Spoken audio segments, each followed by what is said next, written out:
2 Samuel chapter 15. Absalom's conspiracy. In the course of time, Absalom provided himself with a chariot and horses and with 50 men to run ahead of him. He would get up early and stand by the side of the road leading to the city gate. Whenever anyone came with a complaint to be placed before the king for a decision, Absalom would call out to him, "What town are you from?" He would answer, "Your servant is from one of the tribes of Israel." Then Absalom would say to him, "Look, your claims are valid and proper, but there is no representative of the king to hear you." And Absalom would add, "If only I were appointed judge to judge in the land, then everyone who has a complaint or case could come to me, and I would see that they receive justice." Also, whenever anyone approached him to bow down before him, Absalom would reach out his hand, take hold of him and kiss him. Absalom behaved in this way towards all the Israelites who came to the king asking for justice, and so he stole the hearts of the people of Israel. At the end of 4 years, Absalom said to the king, "Let me go to Hebron and fulfill a vow I made to the Lord. While your servant was living at Gesur in Aram, I made this vow. If the Lord takes me back to Jerusalem, I will worship the Lord in Hebron." The king said to him, "Go in peace." So he went to Hebron. Then Absalom sent secret messengers throughout the tribes of Israel to say, "As soon as you hear the sound of the trumpets, then say, 'Absalom is king in Hebron.'" 200 men from Jerusalem had accompanied Absalom. They had been invited as guests and went quite innocently, knowing nothing about the matter. While Absalom was offering sacrifices, he also sent for Ahithophel the Gilonite, David's counselor, to come from Gilo, his hometown. And so the conspiracy gained strength and Absalom's following kept on increasing. David flees. A messenger came and told David, "The hearts of the people of Israel are with Absalom." Then David said to all his officials who were with him in Jerusalem, "Come, we must flee, or none of us will escape from Absalom. We must leave immediately, or he will move quickly to overtake us and bring ruin on us and put the city to the sword." The king's official answered him, "Your servants are ready to do whatever our lord the king chooses."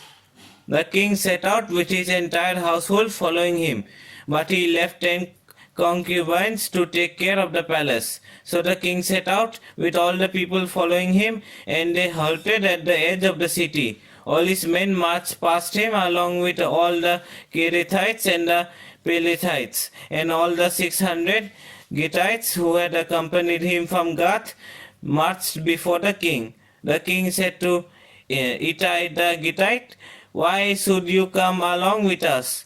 Go back and stay with King Absalom. You are a foreigner and exile from your homeland. You came only yesterday. In today's shall I make you wander about with us, when I do not know where I am going? Go back and take your people with you. May the Lord show you kindness and faithfulness."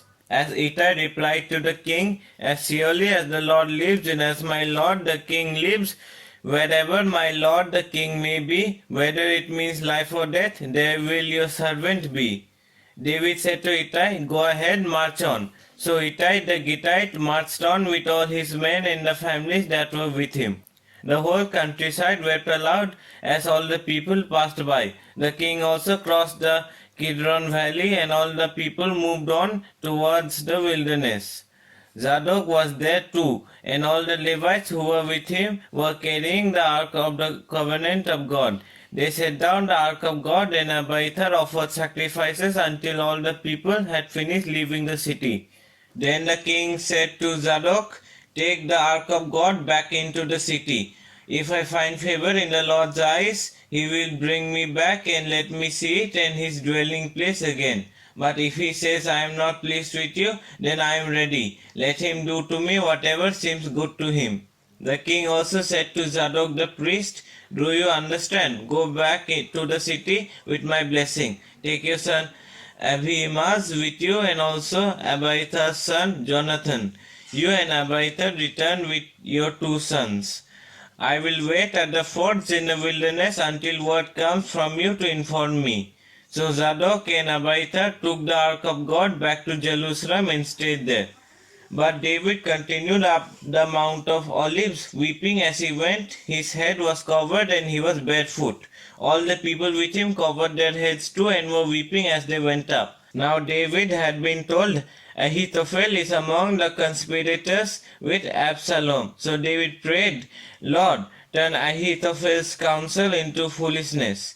When David arrived at the summit where people used to worship God, Hushai the Archite was there to meet him, his robe torn and dust on his head. David said to him, If you go with me, you will be a burden to me. But if you return to the city and say to Absalom, Your Majesty, I will be your servant. I was your father's servant in the past, but now I will be your servant. Then you can help me by frustrating Ahithophel's advice. Won't the priest Zadok and Abiathar be there with you? Tell them anything you hear in the king's palace. Their two sons, Ahimaaz son of Zadok and Jonathan son of Abiathar, are there with them. Send them to me with anything you can hear. So Hushai, David's confidant, arrived at Jerusalem as Absalom was entering the city. 2 Samuel chapter 16. David and Ziba. When David had gone a short distance beyond the summit, there was Ziba, the steward of Mephibosheth, waiting to meet him. He had a string of donkeys saddled and loaded with 200 loaves of bread, 100 cakes of raisins, 100 cakes of figs, and a skin of wine. The king asked Ziba, Why have you brought this? Ziba answered, The donkeys are for the king's household to ride on. The bread and fruit are for the men to eat, and the wine is to refresh those who became exhausted in the wilderness. The king then asked, Where is your master's grandson? Ziba said to him, He is staying in Jerusalem because he thinks, Today the house of Israel will restore to me my grandfather's kingdom. Then the king said to Ziba, All that belonged to Mephibosheth is now yours. I humbly bow. Ziba said, May I find favor in your eyes, my lord the king. Shimei curses David. As King David approached Bahurim, a man from the same clan as Saul's family came out from there. His name was Shimei, son of Gera, and he cursed as he came out. He pelted David and all the king's officers with stones, though all the troops and the special guard were on David's right and left. As he cursed, Shimei said, Get out, you murderer, you scoundrel. The Lord has repaid you for all the blood you shed in the household of Saul, in whose place you have reigned. The Lord has given the kingdom into the hands of your son Absalom. You have come to ruin because you are a murderer. Then Abishai, son of Zeruiah, said to the king, Why should this dead dog curse my lord the king? Let me go over and cut off his head. But the king said, What does this have to do with you, you sons of Zeruiah? If he is cursing because the Lord said to him, Curse David, who can ask? Why do you do this? David then said to Abishai and all his officers, My son, who is of my own flesh, is trying to take my life. How much more then this Benjamite? Leave him alone, let him curse, for the Lord has told him to. It may be that the Lord will look upon my misery and restore to me his covenant blessing instead of his curse today.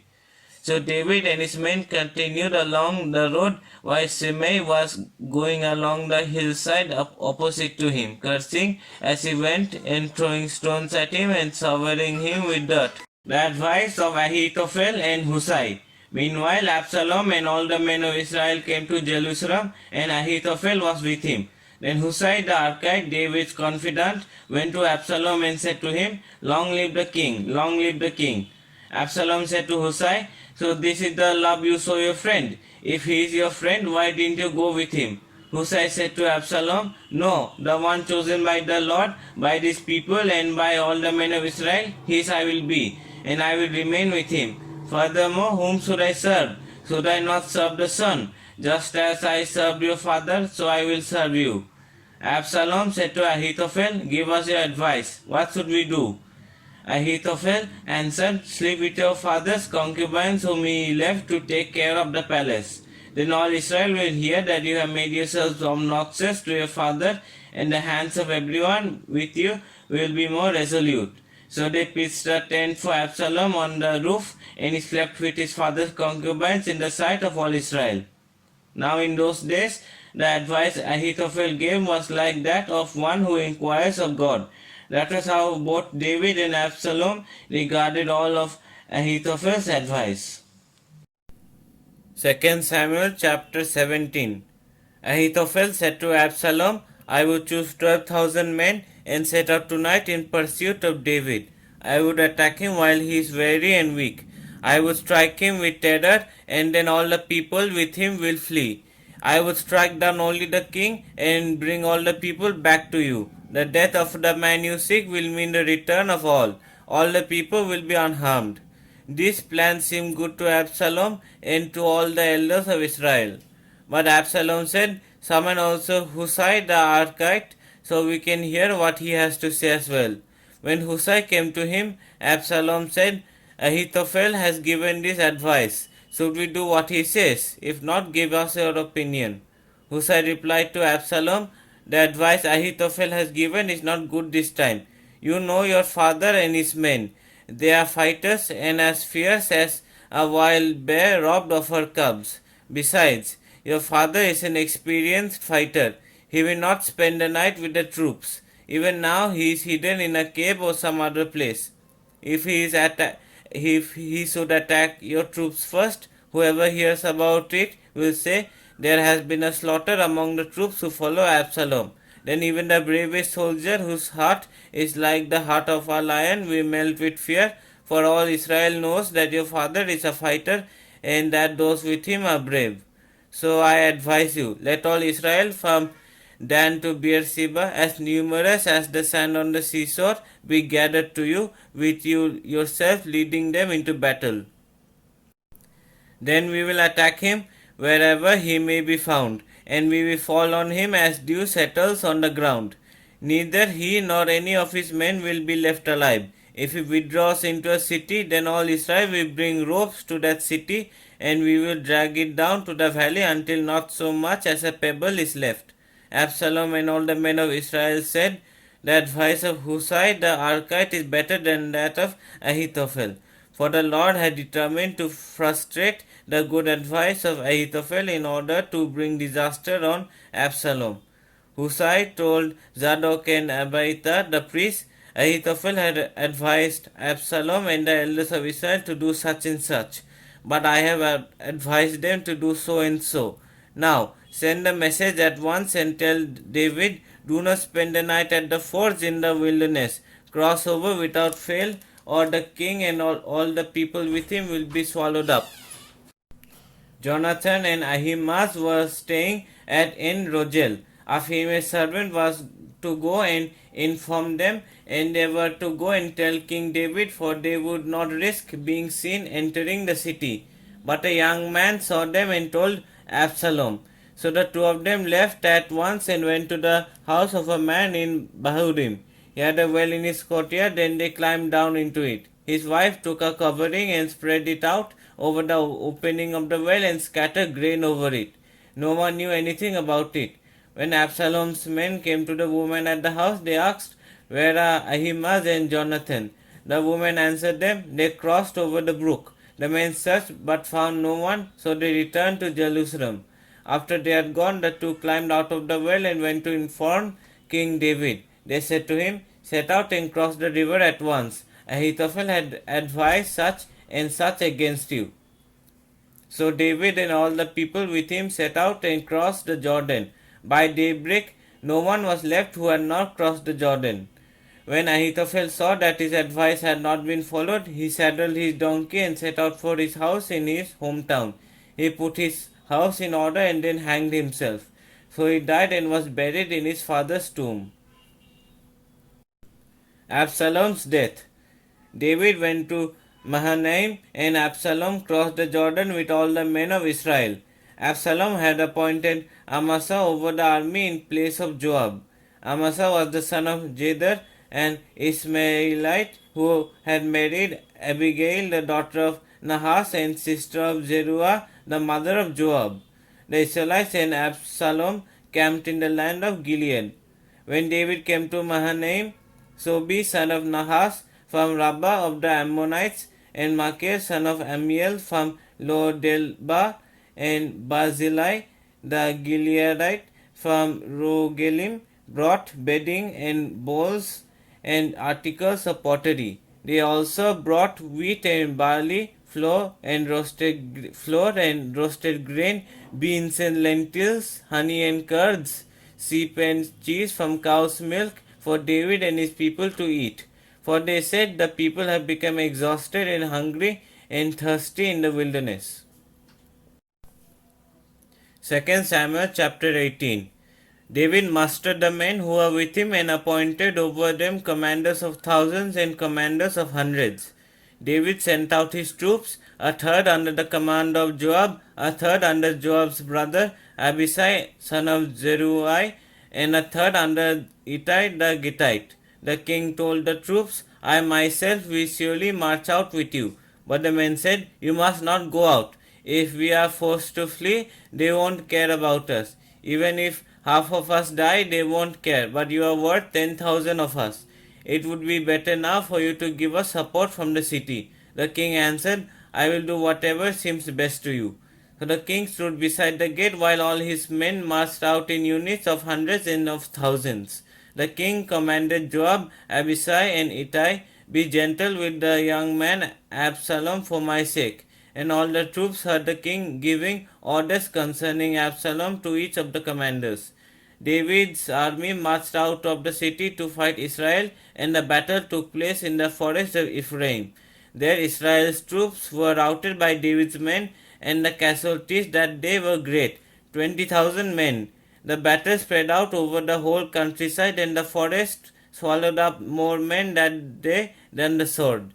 Now Absalom happened to meet David's men. He was riding his mule, and as the mule went under the thick branches of a large oak, Absalom's hair got caught in the tree. He was left hanging in midair while the mule he was riding kept on going.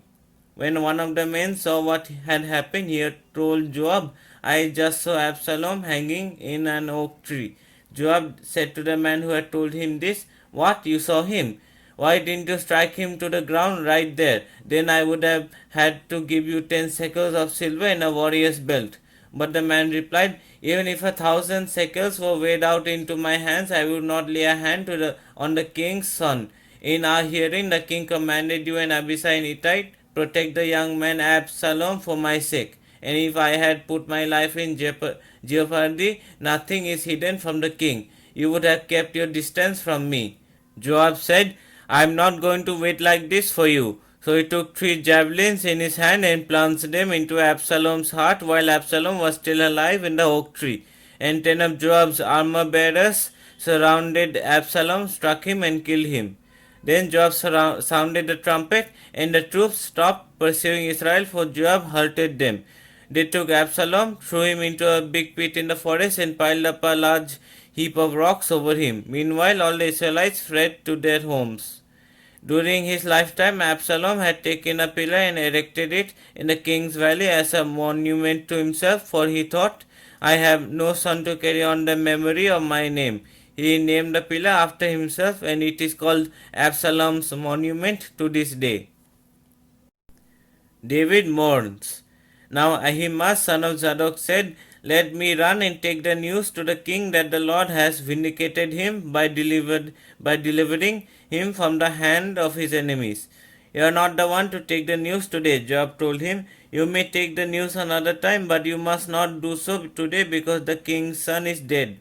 Then Joab said to a Cushite, Go, tell the king what you have seen. The Cushite bowed down before Joab and ran off. Ahimaaz son of Zadok again said to Joab, Come, what may, please let me run behind the Cushite. But Joab replied, My son, why do you want to go? You don't have any news that will bring you a reward. He said, Come what may, I want to run. So Joab said, Run. Then Ahimaaz ran by way of the plain and outran the Cushite.